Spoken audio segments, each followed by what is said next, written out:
Yep, so as I said, this is my talk, getting on the air, my experiences with ham radio, QRP digital notes, or upon further reflection. My journey as a ham, QRP digital notes, and learning to love magnetic web antennas. So since, yeah, a lot of this is about my mistakes along the way.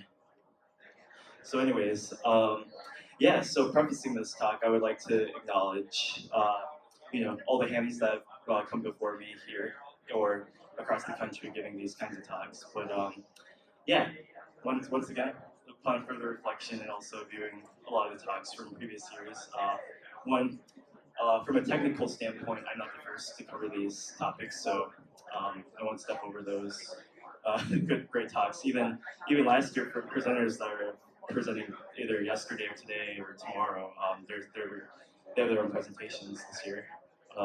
Specifically, the two that did QRP and digital modes, which they did last year. And yeah, in general, because I'm here among coworkers, right? Why ham radio, right? Isn't it for like people over 65? Is the hobby really dying, right?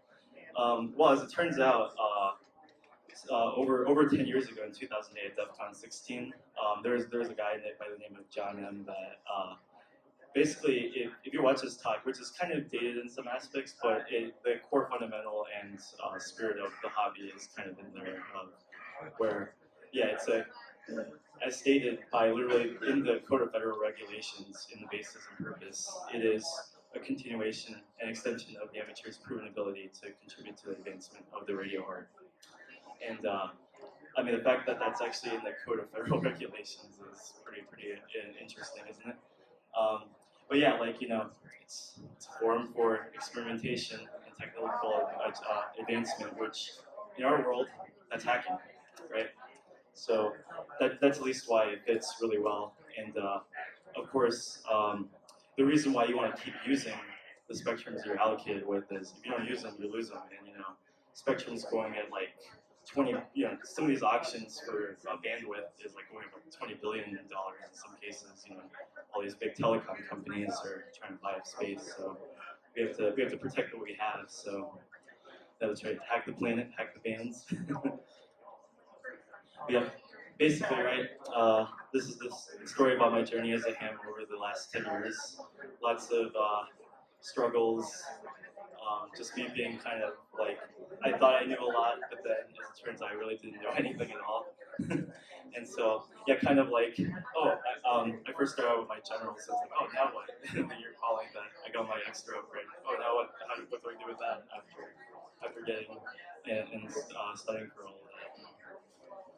So yeah, professionally, do hardware RE and RF stuff. Reverse engineer cromulence, which many of the audiences from here, and they're also sponsoring me being here. Check out Hackaset if you can in the aerospace village. We run a part of that. And in my free time, I do engineering consulting at Hogs Electronics LLC. Been fundamentally a hobbyist in electronics since 2010. It's hard to believe it's been that long. And been a ham since January 13 when I initially got my general class privileges. Because I literally went ham on studying in like 4 days and got general. Like, scored perfect on tech, missed one question on general, just got it. And so, upgrade to amateur expert the following year, and shout out to my first robotics teammate, WX Forson, Ben, who kept just like nagging me to get my license because like he thought I'd be really interested in I ended up getting it before, at least like 2 years before he did. So yeah, but thank you anyways. Yeah, so the other things that got me interested was the fact that there's a lot of heavy emphasis on DIY and home brewing radios. And of course, software-defined radio, which at that time was kind of like a emerging technology that was the barrier entry. By the time I got into the hobby was $25 for RTL SDR. And yep, I've been featured in 2 ARRL publications twice, or well, I said 2 times. But yeah, July 2017 and the inaugural issue of On the Air magazine by ARRL in 2020. And there they are. Yeah. So what is QRP to begin with? Well, QRP is the brevity code, or it's one of the Q brevity codes that should I decrease power or I'm decreasing power, and it's defined as less than 5 watts for contiguous wave and digital, or for voice signal sideband, it's 10 watts or less peak envelope power. It's one of those things where you could spend like tens of dollars to tens of thousands of dollars once said and done. But it's very DIY friendly, and as I'll point out here in my talk, it's very easy to do it wrong and spend a lot of money getting nowhere. Personally, I've had a fascination with it. There's a lot of key moments where I got kind of into this, but it's just like, how is something like able to travel like in this figure from electronics and radio, almost 2,000 kilometers, get received at like on the order of picowatts, and then you're able to copy it. It's kind of fascinating, and it's something that's very insightful for my career thus far. Lots of RF work that is kind of like in these low power modes, but not in HF. It's mostly microwave. But yeah, the reason why, well, critically, it's just efficient portable operation.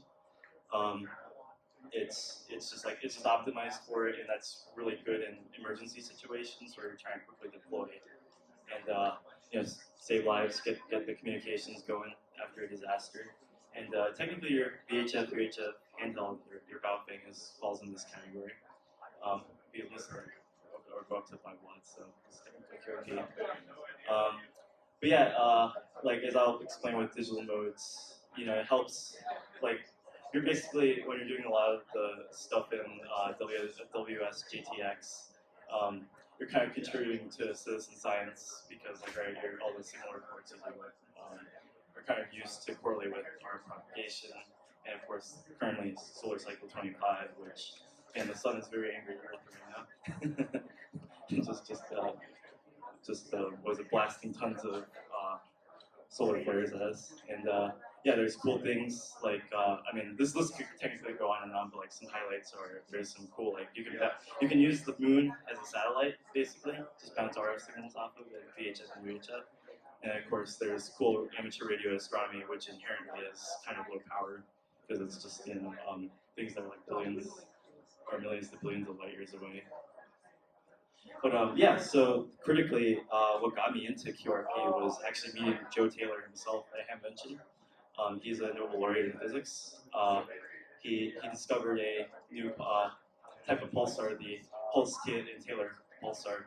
Did that jointly with Taylor, and yeah, it was a few years later. I attended a talk in Columbus because this is when I lived in Ohio, where it was Rainier Weiss.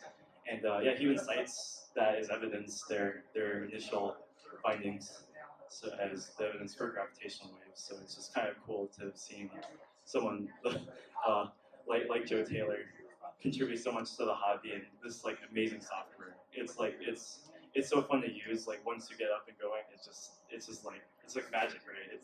For me, it was just the dopamine hit every time. It was just receiving something all the way in Japan or Indonesia. Is really cool. And yeah, so yeah, again, so here's an example of like some data that these actually come from ionozones. So they're like stations that actually sweep across the frequencies and determine what bands are open or at least are the maximum usable frequencies. So I have a nice link to that here. And yep, my experiences. My coworkers know this, I dab a lot, so. So I kind of made this for myself because it's kind of shown over the last 10 years almost. How much I really invested in the hobby, but also just doing RF stuff in general. Like everyone here probably, you start out with a Baofeng and $30 radio and the RTL STR at 20 bucks, and yeah, that is lots of stuff that you could grow into, and then eventually, in my case, because it's just undergrad stuff. So being a poor college student, couldn't afford anything until got a few internships and then upgrade my handheld to ICOM ID51A, and that was a game changer just because there's a lot of things that, wow, I don't have to actually program this in, like, it's like, wow. But again, I highly encourage if anyone's interested in getting their tech, Baofeng is always a good way to start. It's just the barrier to entry for VHF and UHF is so low these days, it's like a kind of no-brainer. But yeah, like pretty much after 2016, like it just it's like kind of like an exponential growth of equipment that I've acquired. But crucially, 2018 was when I really made the push into HF by buying a lot of equipment. But yeah, we'll talk about that. Yeah, so I mean, had to put this in here. So why the FT991A? One, I could afford it. Many people could. My club recommended it, and it was a very tough choice at the time versus this in the IC7300. But I mean, it's like a radio that I could grow into and had lots of modes. So that's at least kind of my rationale. I'm not trying to sell you the FT991A. It's just a great radio, but it's a very competitive market now, even now at this price point. And of course, as I'll explain, there's even lower cost things incredibly under what is it, around $500 now.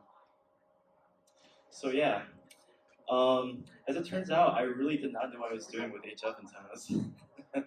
So a couple of factors at the time was I lived in a house, but had a lot of power lines in the backyard, and so I kind of figured I'd just buy an antenna, try to figure out a way. But then I'm really afraid of high voltages. I've had an experience with a microwave transformer that gave me a good shock. So I never want to touch anything above 60 volts. Or in reality, I love working under 12 volts and under. But yeah, so at this time in 2018, like it was actually really difficult trying to narrow down what antenna I wanted for my situation because it was like there's so many variables at play here, and it's incredible now as I'll explain like like YouTube channels like Ham Radio Crash Course and other resources. Like it just they've done like the fact that it exists now, and also there's so many different resources is incredible in like literally 4 years. Like and then the time that I kind of stopped trying HF. But yeah, man, I thought this was supposed to be easier than microwave antennas, but no, it has its own nuances.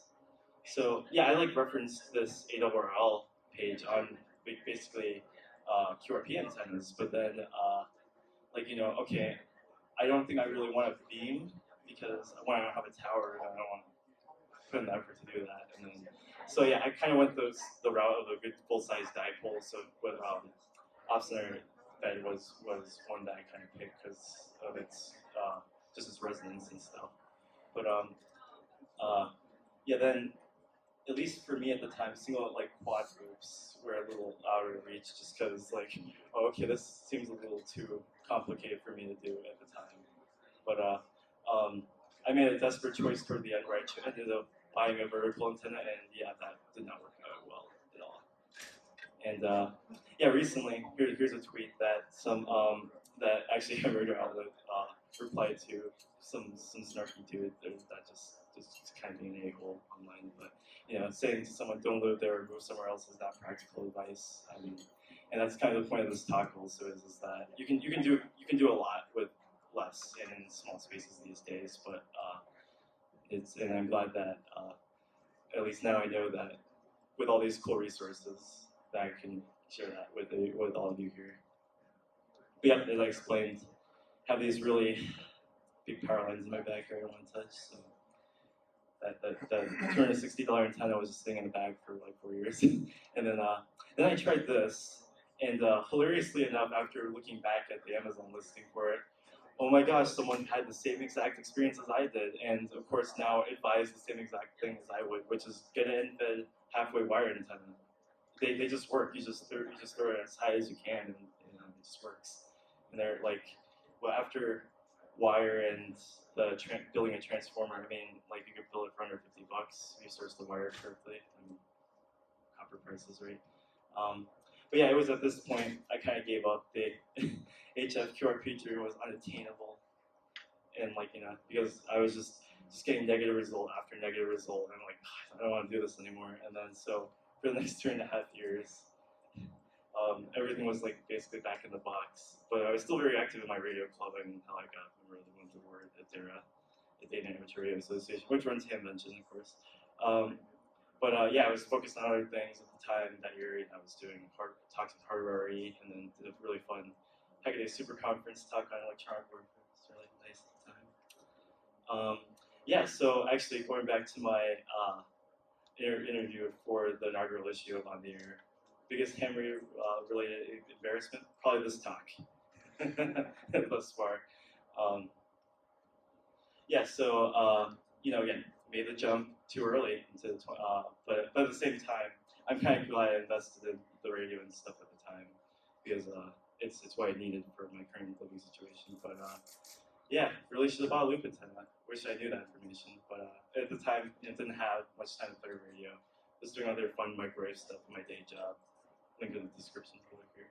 And then up to this point, like after reviewing my slides, I was like, man, up to this point, I'd only ever built a crystal radio kit, maybe a few in software and radio, and some accidental ones on breadboards and PCBs, right? Because when you first start out Baby's first PCB, oh, nice, you just created a loop antenna on the board, or a dipole or something with a broken ground plane. So, yep, that's basically where I was at up until like what was like May.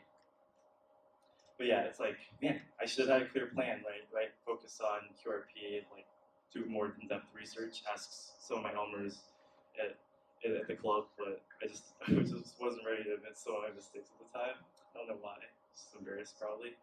But yeah, I wish I had kind of built a QRP Labs kit or a microBitX at the time as well, because it kind of escapes me now why I didn't do that. But yeah, and again, considering a Mac loop antenna. So I'm gonna keep reminding myself of that. And so now here we go. Finally operating as an extra. So yeah, 2021 made the jump to Florida, bought a house, and as you can see here, there's some really tall trees in the backyard. And fortunately, I'm not in an HOA, so, and conveniently, Orlando Hamcation is an hour away, so still get a nice big ham radio convention nearby. But yeah. Yeah, so I put this on here on purpose because I've been partying hard for the last 2 nights. But yeah, so even before I went to Orlando Hamcation, I went to 2 raves at the same venue, which is kind of wild. Like literally the stage is like behind me there in the area of Orlando Hamcation. But I put that in there because that was kind of a turning point for me. And of course, have to remind everyone, go to Hamfests. You can get really good deals on this stuff. Like I freaking got this, Signal House Spectrum Analyzer for $400 and the tracking gen for $200. And like, we're getting this is like $200, right? I mean, even have one at the bench at work, and even at my last job, and it's incredible what it brings to the table. And so that for me at the time was a no-brainer to buy it earlier this year. Yeah, so after Orlando Hamcation, I got really focused on ham radio to where I am now. Joined the local club, and then finally just kind of went in full gear into researching, okay, what antenna do I actually need to do this, right? Let's freaking get this done. And so, NFET halfway, what's that? And then ham radio crash course pointed me to the K6 ARK kit, which turned out to be great.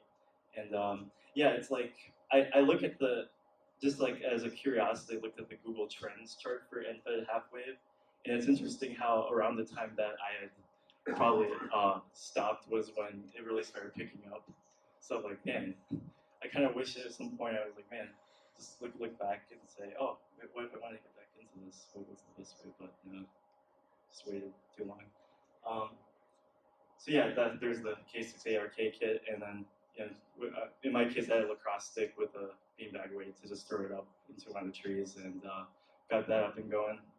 Got some measurements on my HPVNA, another antenna analyzer, and then kind of verified that, oh, okay, it's nice, it's resonant 20 meters, so let's do this. And frantically searched for this, was it the Whispering Raspberries board? That's basically like a low-pass filter you got to your Raspberry Pi to transmit a whisper. And just to see that if I could, like, just as the first step, like, oh, does this antenna actually work? And plus it was just hardware I had at the time that I could easily set up. And that worked out really well. Like in the first night I tried it, like, easily getting Europe, up to Alaska in some cases, and then by the time I started setting up other antennas, this is what I was getting, and I was like, wow, this is really cool. And so with that big dopamine hit, I started just going. I start again. Just the whole point of the presentation at this point is that I just literally started going ham on getting on the air. So yes, nowadays have that embed still up. as kind of like a baseline antenna, and then have the ZS6 BKW dipole, which is just a G5RB, but computer optimized. That works really well. And then finally took the Buckmaster OCF dipole out of the bag, and then took the radio out of the box, plugged it in, ran WSJTX, which is, man, it's so easy to set up with a rig like the 991A, and then as I'll show later, the 818A. But yeah, literally bought the K6A arcade kit, $20 on Amazon, assembled that, and yep, with my current setup, easily on a good day where 17 meters is open, able to reach Japan and Indonesia in some cases. And yep, and this is the point where, okay, so I was heading out to tour camp, but wanted to bring a few antennas with me, so I was like, man, maybe I should try a loop antenna, and sure enough, man, even like inside my house, I was able to get some pretty comparable performance to the NFET half wave, and I was like, Jesus, like, I wish I had started out with a loop antenna like 4 years ago. Again, could have had a loop antenna. And yep, so this is the performance at tour camp, and actually it's too small to see here, but I guess Canada was having like a meme appreciation month, so I got a call sign logged, BB4 Ligma. And then when I came back home, there was also BC9 Catgirl was another one. So that was really amusing. And oh yeah, I highly recommend checking out the QRZ page for BB4 Ligma. Completely a meme. It's awesome. So again, nice dopamine hit at tour camp of just like, oh wow, this stuff just works. You know, have the FT818 just running there with the loop. Okay, so now we're in this part where this is where I go ham on kit building. So this started after so I went back basically home to Dayton because yeah, Ham Engine is basically my home, and went to finally first 4 days in May I've attended, which is FDI parallels Ham Engine. I guess I didn't complete that part of the slide, but yeah, I attended this talk teaching electronics with the NorCal 40A by Keith Whitus and Lowell Cole. And they used the book, The Electronics of the Radio by David Rutledge, which I actually referenced earlier, a figure from it. But yeah, like, from there, I was like, man, I should build this radio. Of course, it's like impossible to get right now because, one, it doesn't exist. But there, as I'll show, there's I still kind of looked at and getting a few other older kits that off of eBay at a price. But at this point, it's like, again, I have a soldering addiction, so I need to build some actual analog transceivers to prove myself at this point. Now that I have all these antennas set up. So initially, I started out with, once again, reminding myself, okay, remember, these were the only radios I built up to this point. But then, after Hamvention, built the QRP Labs QCX Mini CW transceiver. Then I went to the Midway Electronics CW transceiver, and that worked out really well. So started to step it up to the lucky buy of the 2N2XX NorCal transceiver, which is a very complicated kit. Actually, I think I referenced the manual here. Is that this is not a beginning builder's kit. There's a lot of components, lots of ways to mess up on it. Actually, I had a solder bridge midway through the kit, and I was like, wait, why is this drawing almost like 800 milliamps? And then I realized, oh, something's heating up, and then so yeah, a lot of these kits didn't go out with the standard hitches of like, oh, missed the soldering joint, or just soldered the bridge accidentally. But I love the manuals for these because they actually force you to write down the measurements, and then like they kind of give you the expected waveforms and voltages, which is kind of nice because it's like a very interactive way instead of just like, oh, here's the instructions, just go figure it out. So yeah, then finished out a QRP Labs Whisper transceiver, and funnily enough, I actually burned that one out on accident because every transceiver I built up to this point was at 12 volts, and that's a 5 volt kit. And yeah, like when I was like, oh shit, like I just fried it and like released the blue magic smoke, and man, it smelled really nice for a while in my room. But yeah, eventually sourced the NorCal 40A, but it was already assembled. But I just wanted to buy it just so that I could follow along with the book, like how um, how radio works, right? So, yep. So this is the aftermath of me going ham on kit building. Just a complete mess, but then cleaned up. So yeah, the reason why, again, why I pushed real hard is because, like, again, this is all really relevant to my work that I've done, and of course consulting work, because all this scales up basically. Because like, right, basic crystal radio receivers was monodyne kind of receivers are important for radar warning receivers. And of course, took the figure, basically modified the figure from the electronics of radio, but you'll see how there's a direct, like you're going to see a direct parallel between, once you've seen this receiver design or transceiver design, you just kind of see them all. It's just like, oh, what am I down converting from? And then of course, what am I feeding into on the receive end? So like, am I putting into like a big digital chip, like an FPGA or some DSPs to do comms or some other cool stuff. And so, okay, so my recommendations. So getting on the air in 2022, definitely a lot easier now, especially with now just the sheer number of people talking about it. And yeah, so back in 2013, becoming a ham was as easy as just buying like $50 in hardware. Whether that would just be like a Baofeng and then RTL-SDR, and then at this point, as I've gone already, like, getting my general, but then oh man, HF is like really out of reach. Like at that time, I think you could buy a couple of NorCal kits, but then of course that was a bit over my head. Also, just turned to soldering. My soldering work at that point was just not good enough. And today, I mean, I still recommend the Baofeng. Yeah, I still recommend the RTL-SDR when you're starting out. It's specifically the RTL-SDR block dongle because it's rock solid stable, and it also has the up converter to do direct HF direct sampling. So easy way to get onto HF, at least receive. And then many DIY radio kits are available now, like the QRP Labs kit that I mentioned, and then MicroPDX. I mean, some of those you can kind of, it's like the sky's the limit at some point, but yeah, thanks Eric for this phrase, buy once, cry once, because that's basically what I did in 2018, so don't regret it. And so, straight to the point, getting on the air quickly and inexpensively off the shelf was the Xiegu G90 is pretty much like, everyone points to that for just kind of getting started, and then for like even a more compact thing, that was the Micro SDX or Micro SDR. If I were to start over again, I would still get the 991A, to be quite honest with you, and instead of the 818, I get the IC705 because that's really, really, really nice.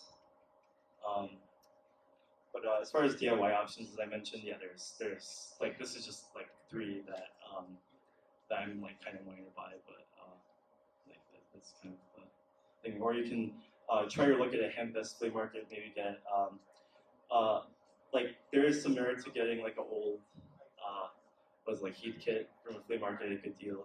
Start with something, grow into it, and then either try to turn it and then buy another radio. But yeah, in terms of antennas, you're required to have an end halfway on hand. It's an incredible antenna. It's so simple, and man, it just gave me that initial dopamine hit of you just throw it in the air and then it just works. once you start transmitting and receiving. And yeah, the options for those vary like from tens of dollars to $145 for a chameleon antenna. No shortage of DIY designs. I mean, it's just, you just wind some wire around the toroid.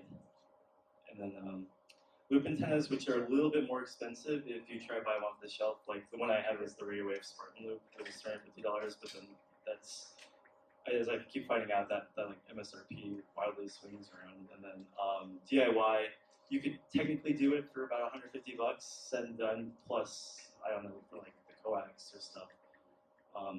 But it's definitely possible. They're not perfect antennas because they have their own caveats to where like, oh, if you're a little too close to it, you can make it go out of tune basically by just being there, and then or being close to metal, of course, because there are lumps. to change its characteristics when it hits metal. And then yeah, so otherwise dipole antennas. I mean, you could well, I mean, there's no shortage of DIY solutions for that, but then also just off the shelf, I highly recommend the ZS6 BKW with the isolating transformer so that the coax doesn't radiate. But yeah, my conclusions are the importance of taking a step and self-reflecting. So basically this presentation, it's like have a plan of what you want to do and focus on.